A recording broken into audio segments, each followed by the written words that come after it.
بسم اللہ الرحمن الرحیم. پہلے آپ یہ ویڈیو دیکھ لیجئے.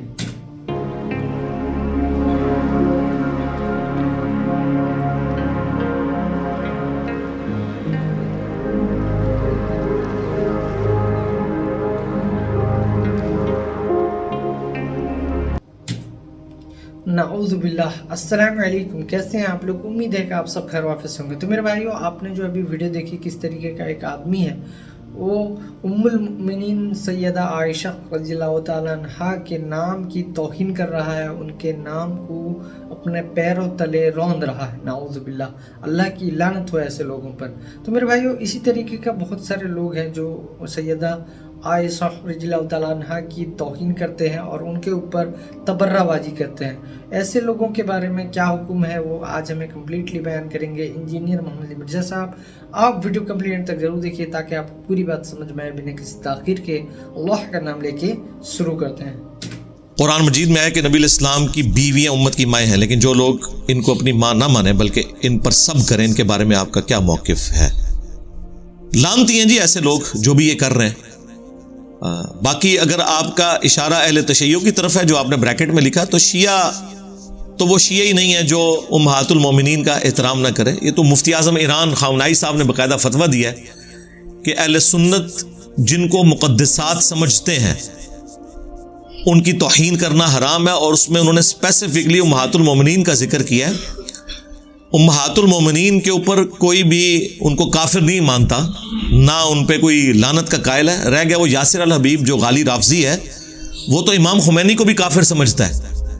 جو اتنے غالی ہیں کہ وہ اپنے شیعہ اماموں کو بھی کافر کہیں اپنے اس فرقے کے اندر، تو ان لوگوں کو آپ اس حوالے سے پیش نہ کریں. آپ ان علماء کی بات کریں جو علماء ان کی ڈرائیونگ سیٹ کے اوپر بیٹھے ہوئے ہیں کہ ان میں سے کون ہے جو امہات المومنین کی توہین کرتا ہے. ذاکرین نے بھی اگر کوئی کبھی روڈ لینگویج یوز کی ہے تو وہ ان کی اپنی ذاتی لینگویج ہے، ورنہ شیعہ میں بھی جو ذمہ دار علماء ہیں وہ قطعاً امہات المومنین کی توہین نہیں کرتے.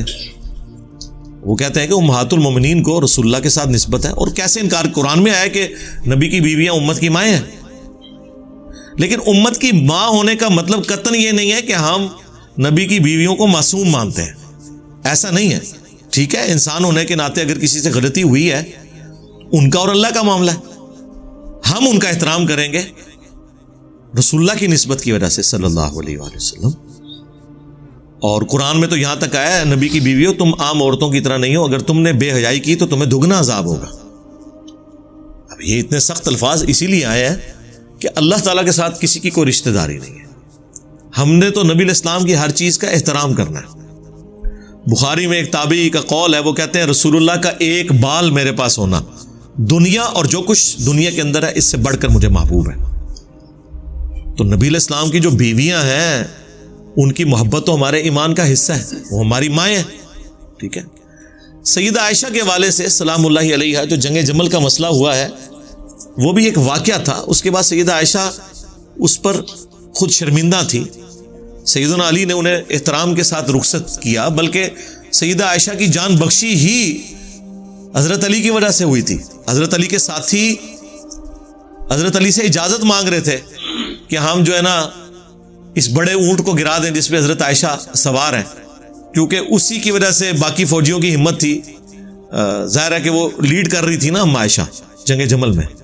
تو سیدنا علی نے آخری درجے تک اس کو اوائڈ کیا، اور جب بالکل فتنہ جنگ کا بڑھ گیا اور وہ اونٹنی کے اس اونٹ کے پاؤں کاٹے گئے، تو جب ہودج نیچے آیا تو سیدنا علی نے احترام کے ساتھ سیدہ عائشہ کو ان کے بھائی محمد بن ابی بکر کے ساتھ، جو حضرت علی نے جن کی پرورش کی تھی، کیونکہ محمد بن ابی بکر کی والدہ اسما بنت امیس کے ساتھ حضرت علی نے شادی کر لی تھی جب حضرت ابو بکر کی ڈیتھ ہوئی ہے.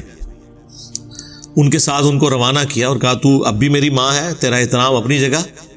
لیکن یہ جو معاملہ ہوا اس پہ حضرت عائشہ پوری زندگی شرمندہ تھی. جنگ جمل پہ میری ویڈیو دیکھ لیں آپ، میں نے ساری احادیث ایک جگہ جمع کی ہیں.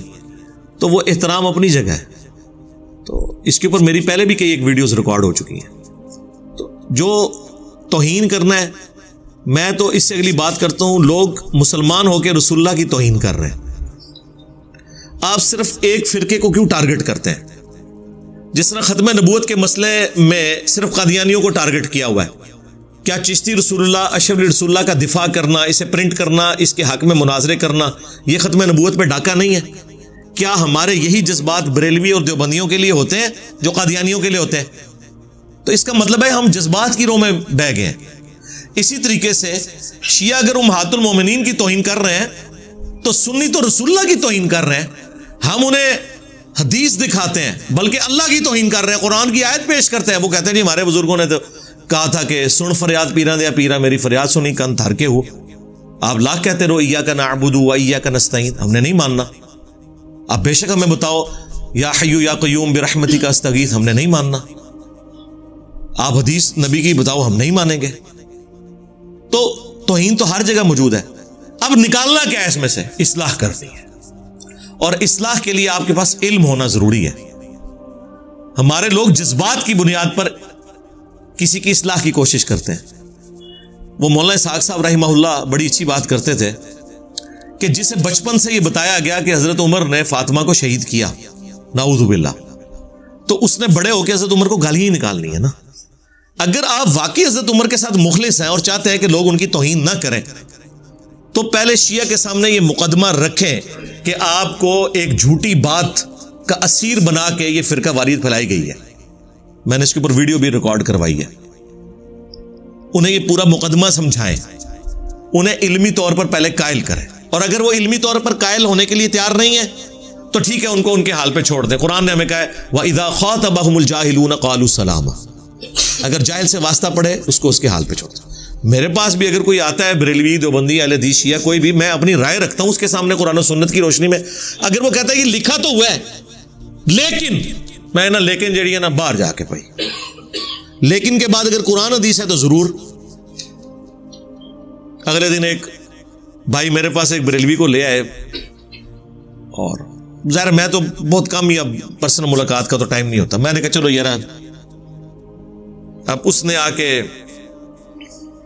کچھ باتیں کی سیدنا علی کے حوالے سے، تو میں نے اس کو ان باتوں کا جب جواب دیا تو اب وہ تو ایکسپیکٹ ہی نہیں کر رہا تھا کہ اتنی بڑا پھکا میرے اوپر کوئی پھینکے گا.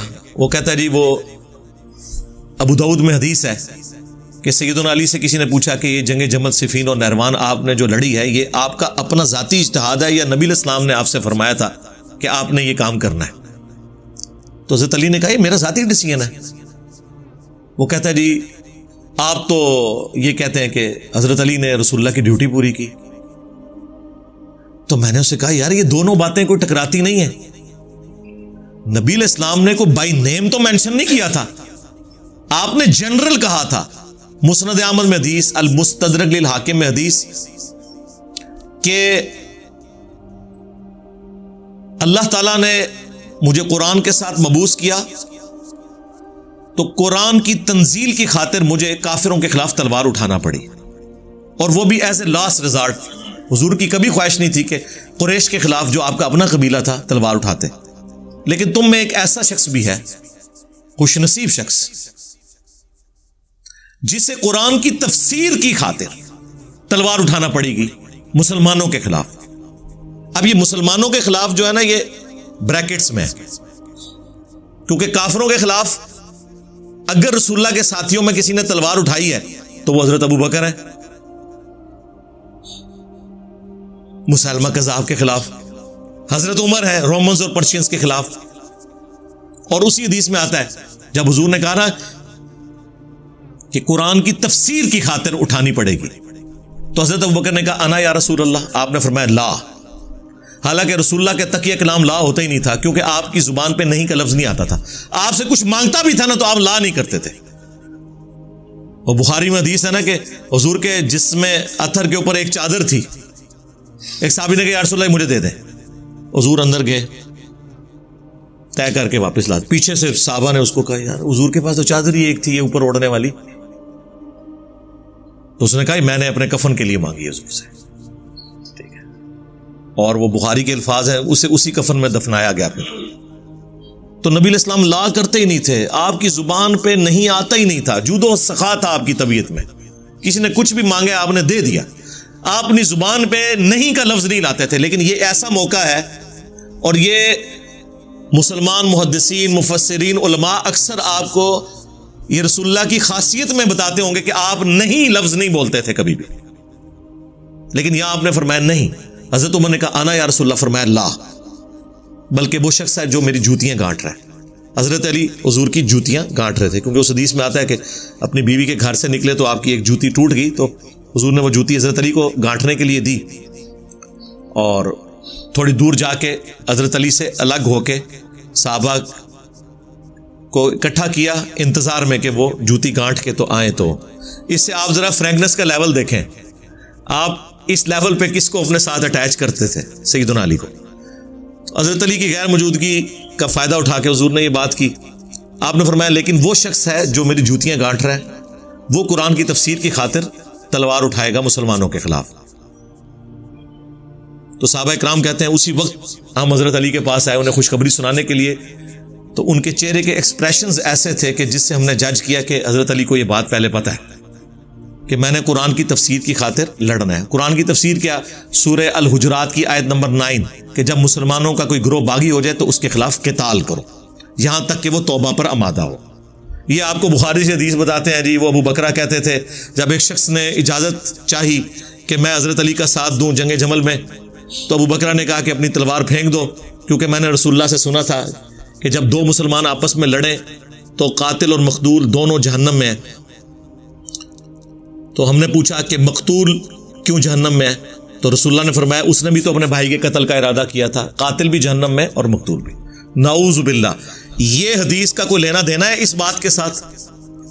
یعنی یہ حدیث حضرت علی کو نہیں پتا، حدیث تو ان کو یاد تھی لیکن اس کی امپلیمنٹیشن نہیں پتا تھی، ان کا اجتہاد غلط ہے.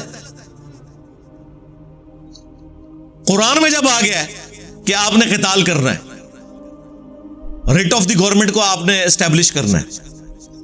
اچھا اب سورہ حجرات کی اس آیت کی تفسیر وہ بنے.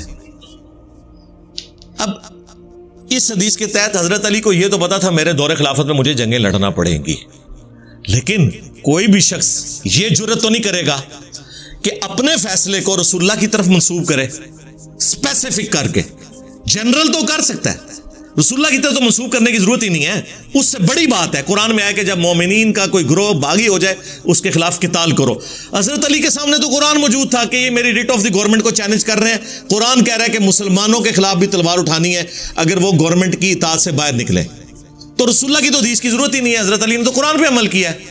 لیکن یہ حضرت علی کی للہیت ہے کہ وہ اپنی کسی بھی بات کو اسپیسیفکلی رسول اللہ کی طرف منسوب نہیں کر رہے، کیونکہ وہ سوال کرنے والا یہ پوچھ رہا تھا کہ بائی نیم وہ مینشن کریں. تو بائی نیم انہوں نے کیوں مینشن کرنا ہے؟ وہ تو بڑے احتیاط کرنے والے لوگ تھے.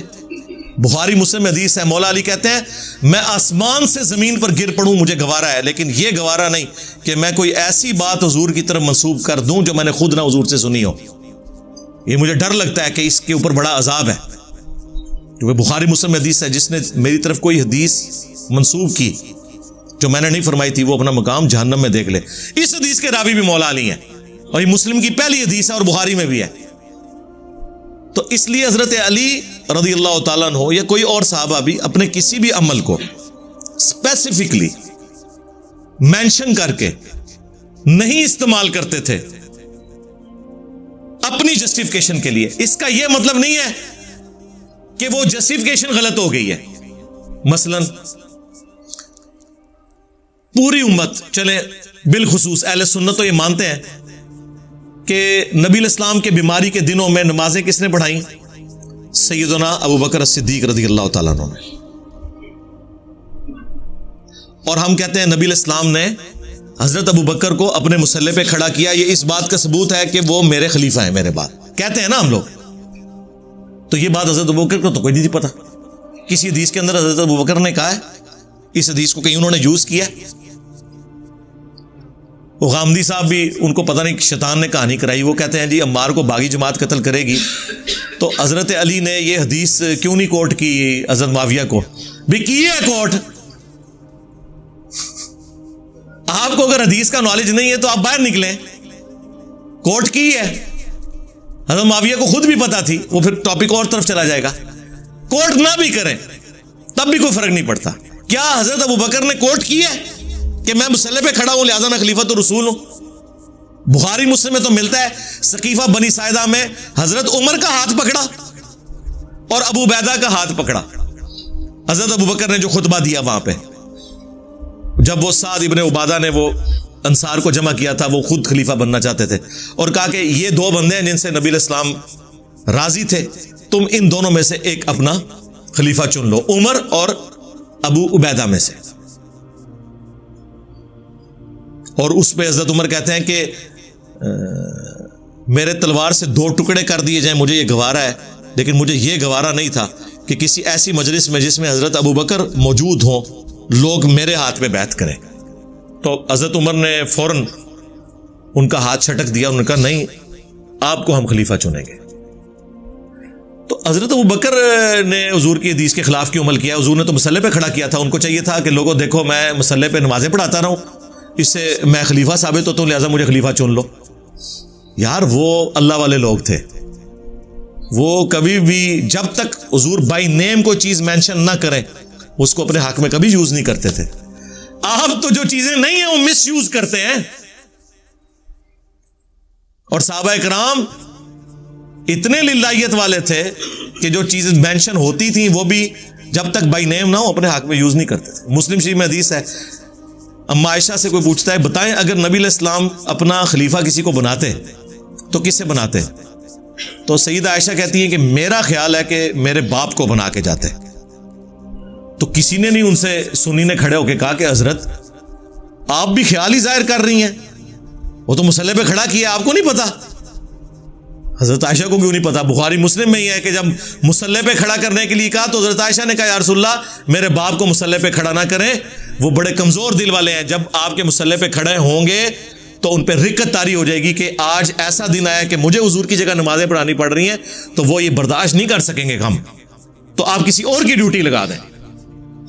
تو ہم عائشہ کو تو پتا تھا کہ میرے باپ کو مسلح پہ کھڑا کیا۔ حضور اتنے ناراض ہوئے، آپ نے فرمایا تم یوسف والیاں ہو، میری بیوی ہو، تم یوسف والیاں ہو، جس طرح یوسف کو ان عورتوں نے تکلیف دی تھی تم مجھے تکلیف دے رہی ہو، ابو بکر کو نمازیں پڑھائے۔ اب اتنا جب ایمفسائز موجود تھا تو ہم عائشہ کہتی نا، ان کا نہیں، میرا خیال ہے حضرت ابو بکر کو بناتے، ان کا ابو بکر کے علاوہ اگر کسی کو بناتے۔ دوسرے نمبر پہ حضرت عمر کا ذکر کیا اور تیسرے نمبر پہ ابو عبیدہ کا۔ بخاری میں حدیث ہے، اما عائشہ سے آگے لوگ کہتے ہیں کہ لوگ چیمہ گوئیاں کر رہے ہیں کہ رسول اللہ نے حضرت علی کے لیے کوئی وصیت فرمائی تھی خلافت کے حوالے سے، تو اما عائشہ کہتی ہیں کہ رسول اللہ کی وفات میری گود میں ہوئی ہے، نبی علیہ السلام نے کسی کے لیے کوئی ایسی وصیت نہیں فرمائی۔ اب وہ بڑا اچھا موقع تھا، اما عائشہ کہتی کہ نہیں، وصیت میرے باپ کے لیے ہوئی ہے۔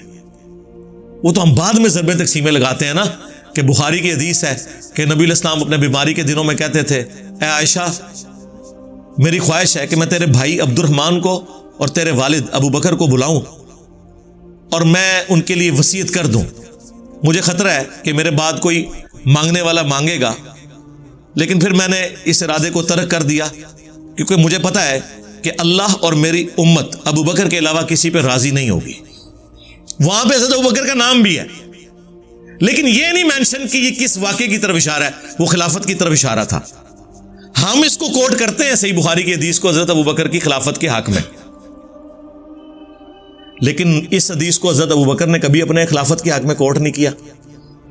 یہ پھکی میں دے رہا ہوں گامدی صاحب کو، ٹھیک ہے نا، کیونکہ ہمارے ساتھ جس کی ٹکر ہوگی نا علمی دلائل میں، پھر ہم اس کو ہر میدان میں اس کو شیشہ دکھائیں گے کہ تم لوگ جو ہے وہ، اب میں وہ یہ نہیں کہتا کہ منافقت کے اوپر کھڑے ہو، دو مختلف جگہ تمہارا کرائٹیریا مختلف ہوتا ہے۔ تو اس حدیث کو نہ حضرت ابو بکر نے کبھی یوز کیا، نہ اما عائشہ نے کبھی یوز کیا۔ یہ تو حضور ہم انہوں یاد آ گیا، حضور کہنے ہوندے سن۔ حالانکہ میرا عقیدہ یہی ہے علا وجہ بصیرت، مولانا اسحاق صاحب بھی اسی عقیدے کو مانتے تھے کہ یہ خلافت کی وصیت کی طرف اشارہ تھا۔ ظاہر ہے رسول اللہ بادشاہ نہیں تھے، مولا علی ان کے بچوں کی جگہ تھے، نبی علیہ السلام نے کبھی بھی اپنے بیٹے کو خلیفہ نہیں بنانا تھا کیونکہ ختم نبوت ہو چکی ہے۔ ہاں ختم نبوت نہ ہوئی ہوتی نا تو حضرت علی کو سکسیسر وہ نامزد کرتے، کیونکہ انبیاء کے بیٹے انبیاء کے سکسیسر ہوا کرتے تھے۔